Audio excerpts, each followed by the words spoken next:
美術館という場所はその客観性をみんなで、共有する場所ではなくて、世界の多様性とか価値観の多様性、その中にある普遍性をみんなで見出していこうとする場所だと、そう思ってるわけです。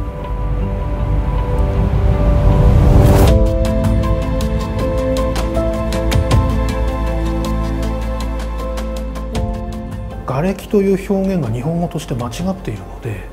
違う言葉を探した結果が被災物です。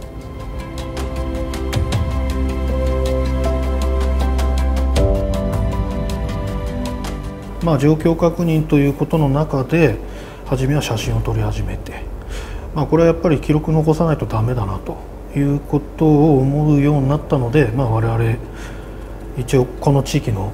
専門家なので、そういう人間が記録をするのがいいんじゃないかと。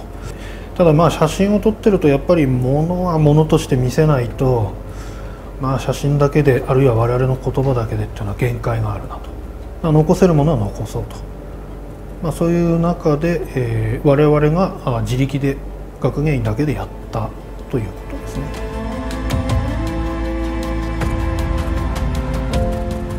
この土地の場合は、もうすでに次の津波に向けたカウントダウンが始まっちゃってるので、その中で、あれをことさらにずっと残していくということにはこだわってないっていうことですね。だから次の出来事が起これば、次の出来事の資料にもしかしたら置き換えればいいことなので、だからその間持てばいいんです。物っていうのはやっぱり時間が経てば劣化も風化もしますか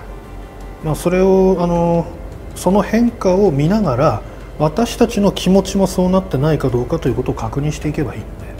物が朽ちても記憶が朽ちなければいいわけですから、そっちの方が重要なので、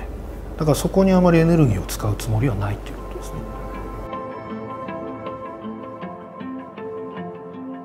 この自転車の場合はですね、何が書いてあるかというと、おじいちゃんに買ってもらった自転車ですよということが書いてますね。いわゆるフィクションと認識していただいて結構ですね。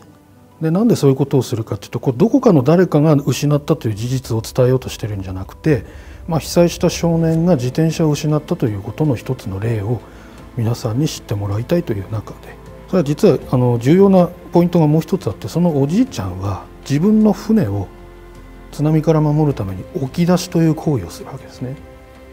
で、波が来る前に船を出そうとしておじいちゃんは浜に行って船を出しに行った。そのおじいちゃんがまだ戻ってこないんだっていう話がここには書いてあります。だからこの中にはある家庭の中で家を失い、自分の少年にとっては自転車っていうのはかなりの財産ですか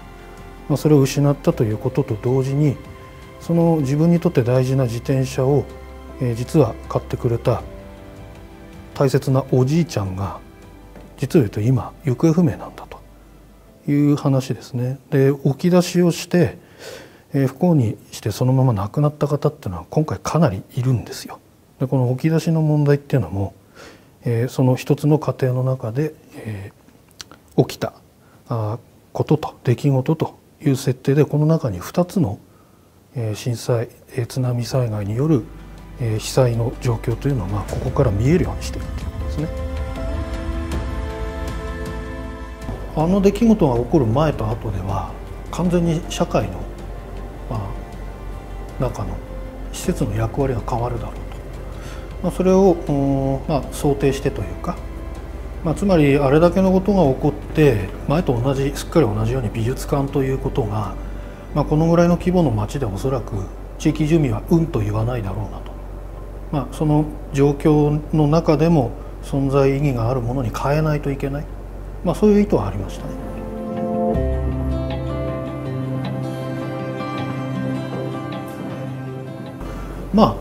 それをしていかないと人が死んでしまうからということ、持続して、発展するかどうかは分かりませんが、少なくとも我々の目的は未来をどうやって守るかということなんで、それは持続していかないと話にならないですよね。だから我々の場合はそこをどういうふうに捉えるかっていえば、やっぱり教育ということの